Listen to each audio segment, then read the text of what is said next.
છે કે આવી છે શરદી થઈ ગઈ લાગે શું કે આ તારામ કર્યો હશે ને તો દર્શિકા ખીહર કરવા નથી આવી પણ આવી ને એના લીંબુ ગોતી લીંબુ મેં ફેંકી દીધા દકુ બગડી ગયા તા Nandu happy birthday thank you મજામાં બસ મજા હા તો hello everyone welcome back to my Bansi family લોક જય શ્રી કૃષ્ણ બધાને જય દ્વારકાધીશ તો ભાઈ અમે આવી ગયા છે જુનાગઢથી અને આજે છે ભાઈ વંદુનો બર્થડે તો ચાલો પેલા બર્થડે વિશ કરીએ અને એની પહેલાં કરીએ છીએ દર્શન અને આજે જુનાગઢ મહેમાન આવવાના છે દર્શિકા મેં રોકાવાના આવવાના છે દર્શિકા તો જોઈએ ત્યાંથી શું એ લોકો ધમાલ કરીને મોકલે અને અમારે પણ જવાનું છે મારે ને પપ્પાને ત્યાં તો જોઈએ આજે ક્યારે જાય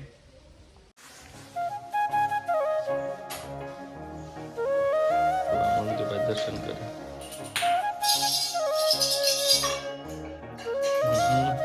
વાહ જય શ્રી કૃષ્ણ કેમ બાકી ઠંડી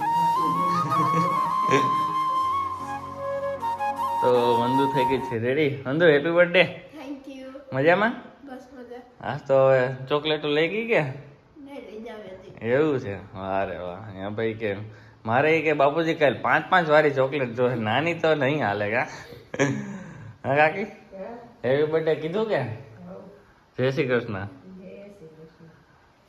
શું હાલે કેવી છે ઠંડી હા ઠંડી ભૂકા બોલાવી દીધા પણ ચાલો તો ફટાફટ હાલ જાય જય શ્રી કૃષ્ણ શું કઈ ઠંડી ભગવાન ઠંડી રોલ રાખ્યા હોવ મમ્મી જાય છે સેવા કરવા કા ભાઈ શું કે મનતો ભાઈ શું બોલવાનું ભાઈ શું કરે રોડ બનાવવા આવી ટાઈટ છે તો એને ટાઈટ નથી લાગતી ગજબ તમને ટાઈટ નથી લાગતી તે મને નથી લાગતી હું તો મોટા છે હું તો મોટો છે તો મને નથી લાગતી તને મને જ નથી લાગતી તું મોટો છે હા વારો તું છે ને ચોકલેટ આપે મંતુભાઈ ને શું કહેવાનું હોય હેપી બર્થડે હા હેપી બર્થડે ઓય થેન્ક યુ આવી ગયો તમારી ભાઈ થેન્ક યુ મને પણ મળી ગઈ હવે તો તમે મોટી મને મોટી તો તમારા હેલો એવરીવન કેમ છો બધા મજામાં તો અત્યારે વાગ્યા છે 2 જેવું અને બસ હું આવી છું કોલેજેથી અને આજે શું કહેવાય કે કોલેજેથી આવી અને જમવાનું છે ડાયરેક્ટ રસોઈ તો ઓલરેડી શું કહેવાય સવારે અડધી થઈ ગઈ હતી અડધી બાકી હતી પણ આજે હવે સીધું શું કરવાનું છે હીરભાઈ તો જમી લીધું ને અને શું કહેવાય કે એનું કારણ છે કે આવી છે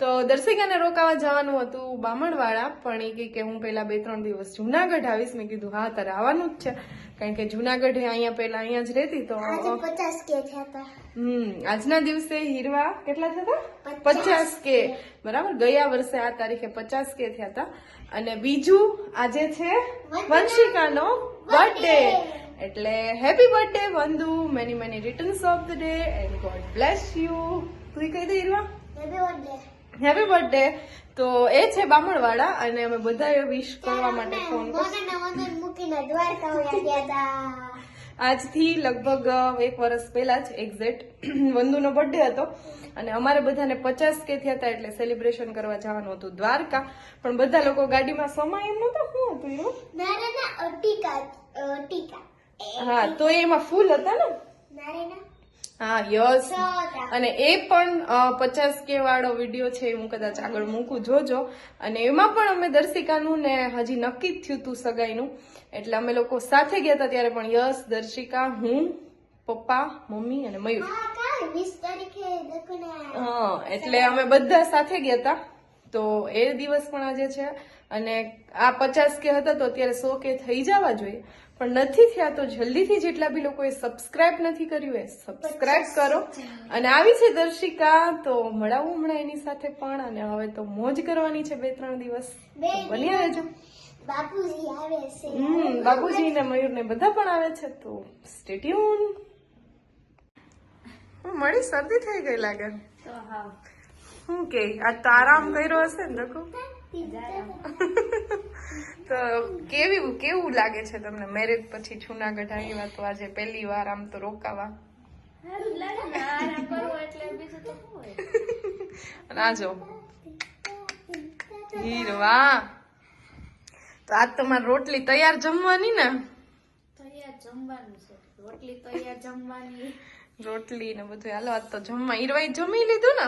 તાર બાકી છે? હાલો તો જમી લઈ. તો દર્શિકા આવી ગઈ ભાઈ ફાઇનલી રોકાવા માટે. હવે 2-3 દિવસ ધમાલ કરવાની છે અમારે બધાને. કુમાર મૂકીને જતા રહી. ને પછી પાછી રોકાવા આવશે ત્યારે તો બામણવાળા બધા ભેગા થશું અને બે પાછી અહીંયા આવી ને પાછી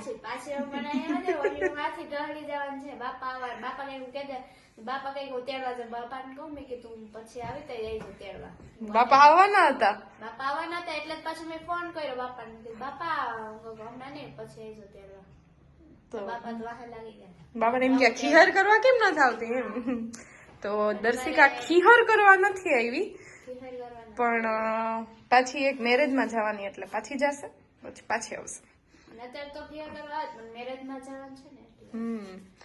અને આ હીરવાબેન ડાગલા અમારા એ તમારું સમારું નથી. તો હું પહેરીને ફરે. હાલો તો જમી લઈ. આ માણસો આમ આડા નાડા હો. તો આ કુર્તી મેં લીધી છે, મેં ઇન્સ્ટાગ્રામમાં રીલ મૂકી હતી ત્યાંથી બરાબર. અને બનાવ્યું છે શાક, કેનું હે રીંગણ કાલે જ ખાધી તું. અને રોટલી. તો જમી લઈએ કા. અને આ દકુ જો આવી ને એના લીંબુ ગોતી, લીંબુ મેં ફેંકી દીધા. દકુ બગડી ગયા તા. નથી કોઈ બગડે નહીં લીંબુ. લે આન પૂછ, ફુગાઈ ગયા તા. તી જોયા નતા એની મેં એક દિવસ થાણા નહીં ખાઈ. અથાણા નહીં ખામી, લીંબુ તો નથી જોયા. ગોઈ હવે તારા અથાણા લીંબુ ના અથાણા ભેગા લઈ ગઈ હતી ને. અહીંયા ક્યાં રહેવા દીધા હતા તી? અહીંયા બામણવાળા પેડા છે આમાં જોરિયા પાછળ. પ્રમોશન હોય કરી નાખો, અમે આવીશું ભેગા. પ્રમોશન તમારે ખાવા પીવાનું હોય કરી નાખો. રેડી ભાઈ ના મેસેજ કર્યું કે ભાઈ તમારે પ્રમોશન કરવાનું છે તો અમારે ખાવા વાળા માણસો આવી ગયા છે. તમારે ખાતી નથી કરતી, પ્રખ્યાત કરી. કેવા પીઝા મંગાવ્યા હતા? એક પાસ્તા એક ઈ ભાવે નહીં. ડોમિનોઝ જેવા ન ભાવે. ભાવે? ને ભાઈ હતા સરસ હતો ટેસ્ટ. ચલો બાય બાય. બધું ઠીક શેક ને ઓલા શેક નો પીવો હોય તો પછી ડોમિનોઝ નો ન હોય. બધું લડી લીધું હશે ને. હાવ મારે નથી. દાતા હોય તો બધું લડવાનું હોય. ચલો હવે વિડિયો એડિટ કરવા દઈ દઉં. કેટલી શીખ પીધું તું? શીખ. હા શીખ કીધો. શેક. હાલો જમી લઈએ. હાલો તમારા ઘરે તો છે તો ખરા લીંબુ. ન્યા બધે ત્રણેય અહીંયા બામણવાળા મારા બધા ત્રણેય તો ન્યાય ખાવ. હા નહીં ખાવ. તા જામી ગઈ શરદી. આજ ન ખવાય દો. એમાં જામેલી તો કેદીની છે પણ હવે વાત હતી ના ઘરની દવા માં ગઈ બામણવાળાથી. એવું છે. બંસી બબી કહેતા ભાઈ હા કહી દે. અમે ગયા હતા. કાલે ખાવા કાઈ અમે ગયા હતા.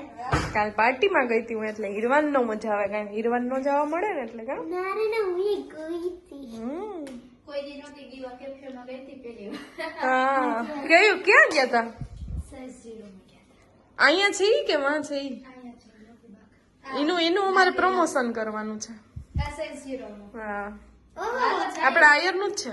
આપણે આયરન હા ઈ જવાનું જ છે આપણે. લાગ્યું ભાઈ જોતા જાય પ્રમાણે ભાઈ ઓળખતા લાગે. ત્યાં જવાનું જ છે આપણે પાછું. કઈ રો મંતવ્ય જો ક્યાં રમે હું બતાવું હો.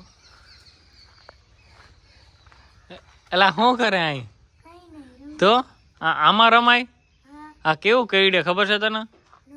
હું નહીં ભરાઈ રહ્યો આખો. ભલી ભરાયો હતી. હાલ આવું જુનાગઢ ના કા હીરવા પા ન થવું ના કા હાલ ને માં ભણવાનું છે. તું જા વરી ભણવા હા દરરોજ. હા કેટલું આવડે? બધું આવડે. હવે કઈ જોઈએ ને અમારો એમ બોલાય. નહીં બોલ સોરી. સોરી હા તો વાંધો નહીં. આમાં શું રમે? કઈ નહીં. તો કઈ નહીં. ઢેકલા કરું. તો હાલો આવજો મળીએ. હા આવજો. બાય. બાય બાય નહીં બાય બાય. તો ભાઈ તમે આગળ વિડીયો જોયો જ હશે કે ઓલી ભાઈ અહીંયા કેટલી ધમાલ કરે અને મને પણ ફોન આવે કે ક્યારે તું આવે એટલે હું ને પપ્પા અત્યારે જઈએ જુનાગઢ અને જો ભાઈ લીલું છમ ખેતર મસ્ત. ચાલો તો ફટાફટ જુનાગઢ જઈને મળીએ અને દશિકાની ઉણી કાઢીએ. 2-3 દિવસ રોકાવાની છે તો જુનાગઢ જઈને અને મળીએ અને શું કહેવાય કે બસ જલ્દીથી હવે 100K કરી દો એટલે અમારી ચેનલમાં જે નવા છે એ લોકો ખાસ કરીને લાઈક શેર સબસ્ક્રાઈબ કરી નાખો. ચાલો મળીએ કાલે.